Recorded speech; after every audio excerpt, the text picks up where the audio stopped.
There are plenty of strange customs among Russians that are hard to wrap your head around. Take, for example, how they greet guests. The host doesn't rush to the door to shake hands. Instead, the guest comes inside, or the host steps outside to greet them with a handshake. And that's not all. Even in bone-chilling cold, when temperatures drop to as low as -50 degrees Celsius, they still take off their gloves to shake hands. Keeping gloves on while greeting is considered disrespectful. So why don't they shake hands at the threshold? Let's dive in and stay tuned, because we're about to uncover even more unique customs that are sure to surprise you. You might not expect this, but many Russian women find themselves attracted to men who are a bit reserved. It's common to hear women openly say they're drawn to men who drink, even if it carries an element of danger. But why is that? In Russia, masculinity has a rugged, unpredictable, and even slightly dangerous quality that some women find irresistible. Traditionally, Russian men have been viewed as protectors, warriors, and the backbone of the family. For many Russian women, especially in more rural or conservative areas, becoming a mother brings a desire for stability. Another point is that divorce is often seen as a badge of freedom rather than a failure. If you ask a woman why she's still single, she might candidly tell you she divorced her husband and is now carefully choosing who enters her life. Being single can represent a return to independence and self-care values that resonate deeply with women who want the best for their families. A mother's love often drives these decisions, putting her children first even if it means stepping away from a partner who once seemed perfect. Did you know that in Russia, hospitality is more than just welcoming guests? Hospitality in Russia draws from both Christian and Islamic roots. You'll find Orthodox Christians and Muslims often sharing a meal, observing customs that bring together aspects of both traditions. This unique cultural blend is even more remarkable given that Russia hosts one of the world's largest Muslim populations outside primarily Islamic nations, with over 20 million Muslims living across its vast territory. Orthodox Christianity and Islam stand as Russia's most practiced religions, each adding to a rich cultural mosaic where respect, generosity, and religious traditions are deeply interwoven. Alisher Usmanov, a prominent Russian. Ranked among the wealthiest individuals globally, he has invested billions of dollars into a wide array of ventures. But beyond business, Usmanov has also directed his wealth into community and religious initiatives, supporting cultural and spiritual heritage projects across Russia and Central Asia. In Russia, there's a distinct etiquette when it comes to men and women, particularly in how men view their role in daily life. You might be surprised to see men carrying small, even delicate handbags for their partners, regardless of how light they might be. This isn't about practicality, it's a deeply ingrained tradition. In Russian culture, men often believe that demonstrating strength and care includes taking on any task that could be seen as a physical burden.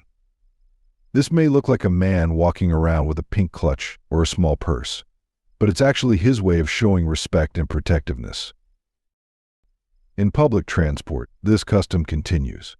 Men often offer their seats to women, not out of necessity but as a sign of courtesy. While it may seem unusual to a visitor, the gesture reflects a more conservative view on gender roles in Russian society, where men are expected to embody strength and protection, while women are associated with nurturing and grace. It's part of a traditional value system that still influences daily interactions today. So before we continue exploring this vast and varied nation, I have a special 10-second request for all of you to listen. If you can help me in any way, just press the notification bell and hit that subscribe button. It means the world. It really supports this channel. And if you do that for me, I promise my team and I will do everything we can to make this show even better for you. Deal? What's the first thing Russians reach for in a crisis? Surprisingly, it's buckwheat porridge.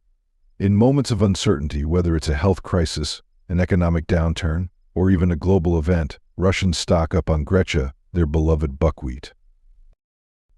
Unlike other grains, buckwheat is high in protein, fiber, and essential nutrients, making it the ideal choice for people who need to rely on a simple, shelf-stable food in uncertain times. But is the cultural significance that drives Russians to prioritize this over other foods? But Russians aren't just stocking up on buckwheat. Pickled vegetables, homemade jams, and preserved foods are also pantry essentials. This practice goes beyond simple preparation, it's a deep-seated tradition. Russian families often spend late summer canning and preserving fresh vegetables for the colder months, a time-honored custom that's passed down through generations. Some families even store these preserved goods in their dacha, a countryside retreat where many grow their own produce. This dedication to self-sufficiency has roots in Russia's unique seasonal rhythm, where winters can be long and demanding. Preparing in advance isn't just practical, it's a way of life. The Russian approach to food storage and preservation reflects resilience, resourcefulness, and a cultural tradition of preparation. So the next time you hear about Russians stocking up on buckwheat, remember, it's not just about the grain itself, it's a glimpse into a way of life that values endurance and a close connection to the land. What other unexpected traditions do you think you'd find if you looked into the heart of Russian culture? Let us know in the comments. Have you ever heard of the Day of Knowledge in Russia? Every September 1st, the entire country celebrates the beginning of the academic year. This day marks more than just the first day back to school, it's a public holiday filled with unique rituals. Students come to school without typical classes. Instead, they take part in parades, concerts, and other festivities. The day is dedicated to celebrating education, with students of all ages giving flowers to their teachers as a gesture of respect and appreciation. And there's a special tradition for the first bell ceremony. An 11th grade student, typically in his final school year, lifts a first grade student onto his shoulder as she rings a bell, symbolizing the official start of the school year. This tradition, where an older student welcomes the youngest to the school community, is a beloved part of the Russian educational culture and one that's cherished by students and teachers alike. In many parts of the world, the start of school can vary each year, falling anywhere between August and October. But in Russia, September 1st is non-negotiable. This fixed start date reflects a value placed on national unity and respect for the education system, setting Russia apart with a nationwide celebration of learning. In Russia, ice bathing is more than a thrill, it's a tradition rooted in resilience, even as Russians lament their summer warm water shortages. Ice bathing, or walrus swimming as Russians call it, has a special place in Russian culture. Every winter, communities gather on icy riverbanks, where brave souls break through frozen water and plunge in, regardless of temperatures that could easily dip to -50 degrees Celsius. These enthusiasts, often known as morji or walruses, swear by the health benefits, believing the cold water strengthens the immune system and builds mental endurance. This tradition is most famously observed on January 19th, during the commemorating Christ's holiday in the Jordan River. Russians take this act of submersion as a test of faith and resilience, stepping into the icy water as part of a centuries-old Orthodox Christian practice. Yet ironically, in summer, these same hardy Russians express frustration over their lack of warm water. Due to widespread annual maintenance on city pipes, hot water is often shut off for several days or even weeks in cities across Russia. For those in smaller towns, this can stretch to months, forcing residents to adapt to cold showers. Some, like my French friend, are shocked to learn about this practice, finding it unimaginable. However, for many Russians, the annual lack of hot water is a fact of life, a reminder of Russia's practical, sometimes austere approach to infrastructure. For many foreigners, moving to Russia may seem daunting, yet thousands from places like Pakistan, Central Asia, and beyond have chosen to settle here. In recent years, Russia has implemented a residency and immigration system that is unique and often surprising to outsiders. To manage immigration and foster a diverse workforce, the government has set quotas, including designated categories for non-Muslim immigrants and relaxed residency rules for people from particular regions, including countries in Central and South Asia. This system allows individuals to live, work, and eventually obtain permanent residency in Russia, a path that has drawn many immigrants, especially from Pakistan, who have formed vibrant communities in cities like St. Petersburg and Moscow. In St. Petersburg, for example, some residents from Pakistan gained permanent residency, in part through election-related quotas and government-backed pathways designed to strengthen local economies with skilled workers. As word spread, more Pakistanis, drawn by the opportunities for work and stability, followed. Their journey is one of adaptation and resilience, as they navigate a complex immigration system while bringing their own cultural contributions to Russia's ever-evolving social landscape. Russia's position on the global stage is one that has evolved dramatically, shaped by its relationships, conflicts, and the careful balancing act it maintains with neighboring nations and world powers. Russia's political landscape is one of contrasts.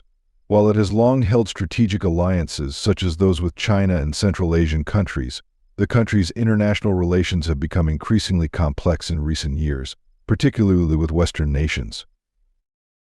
In February of the year 2014, Russia's annexation of Crimea from Ukraine marked a turning point. This act intensified tensions between the United States and the European Union, leading to widespread sanctions that still impact Russia's economy and trade partnerships today. These have forced Russia to deepen its ties with non-Western allies, focusing on self-sufficiency and regional influence. Yet the ripple effects of these political decisions extend beyond government offices. For individuals from countries like Pakistan, changes in visa regulations and trade policies over the years have made access to Russia more challenging. Diplomatic events, such as the meeting between former Pakistani Prime Minister Imran Khan and Russian leaders, underscore the fine line both countries walk in balancing their political and economic priorities amid global pressures.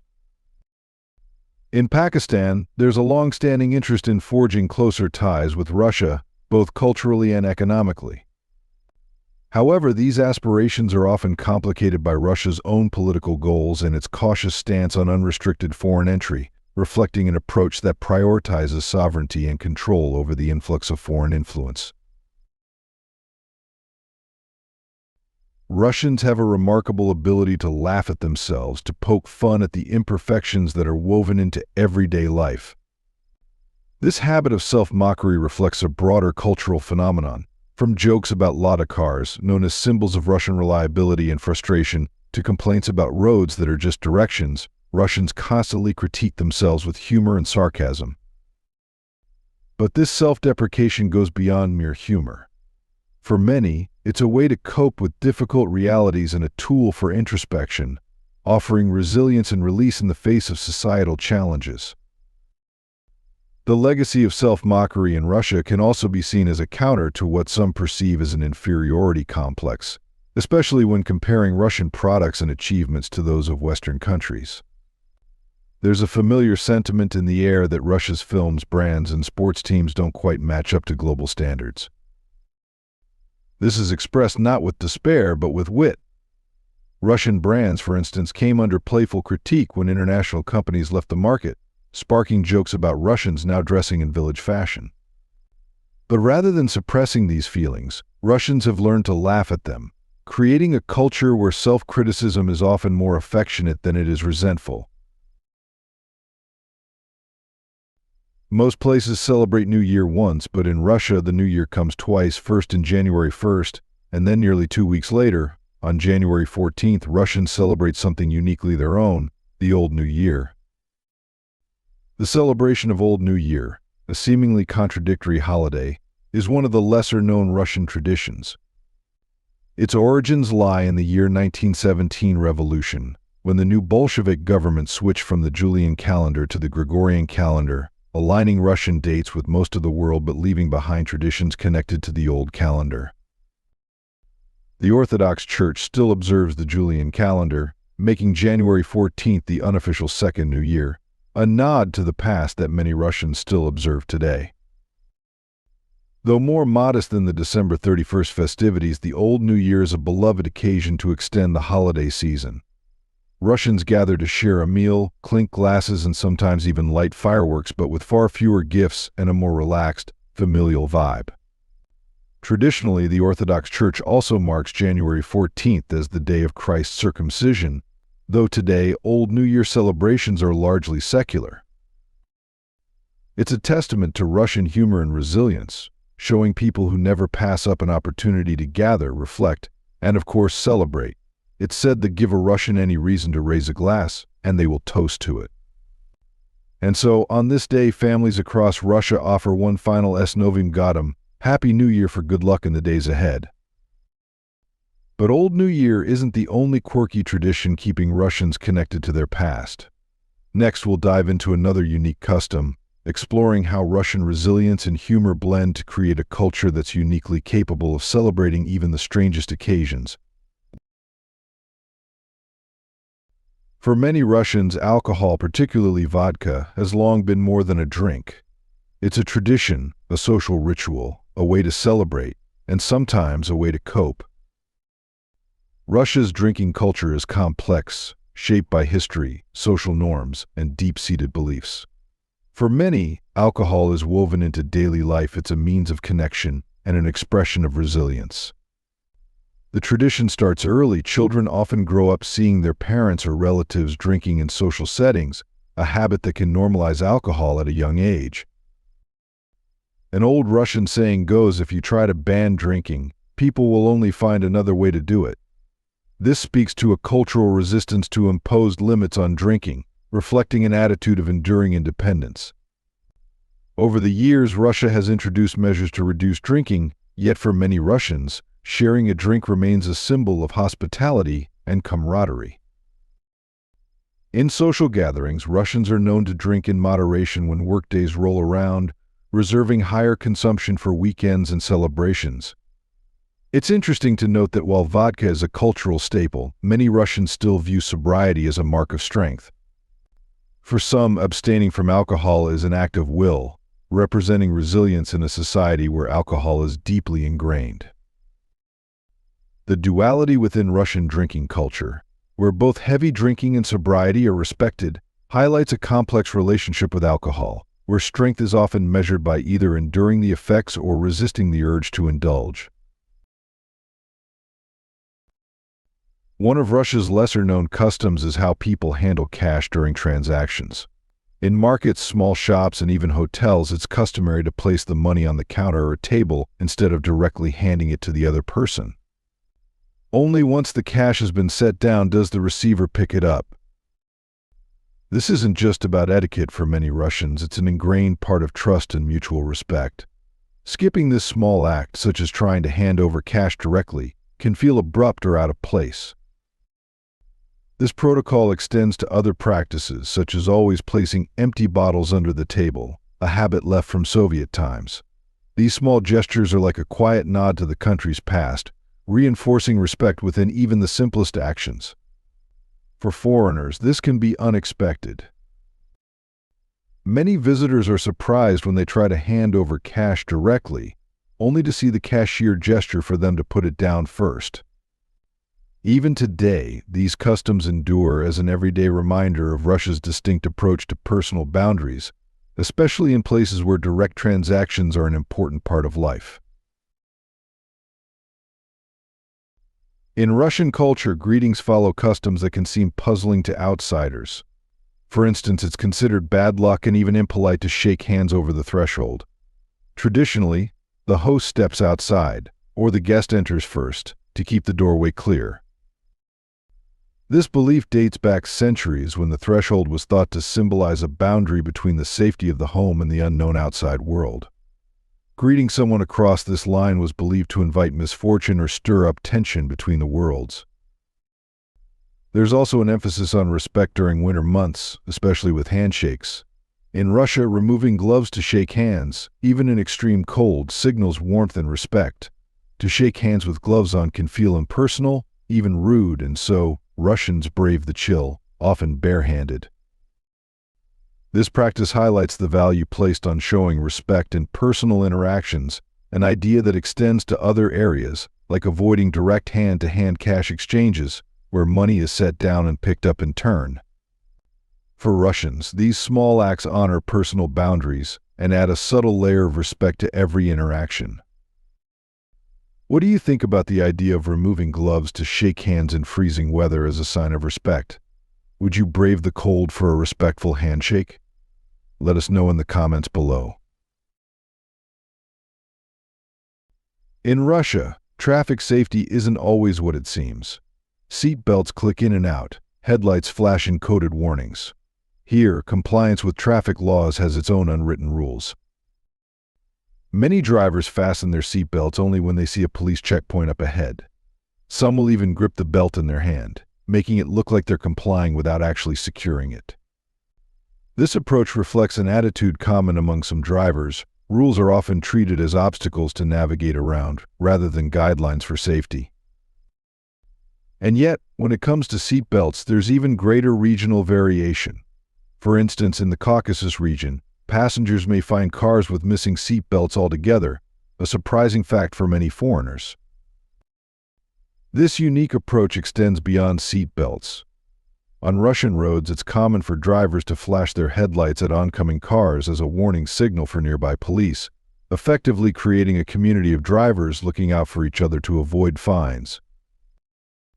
Unlike in some Western countries, where citizens may report traffic violations, Russian drivers tend to help one another evade penalties, a practice rooted in a historical distrust of authority. This unspoken alliance is a cultural quirk of Russian driving, reinforcing a sense of shared experience, if not adherence to traffic safety.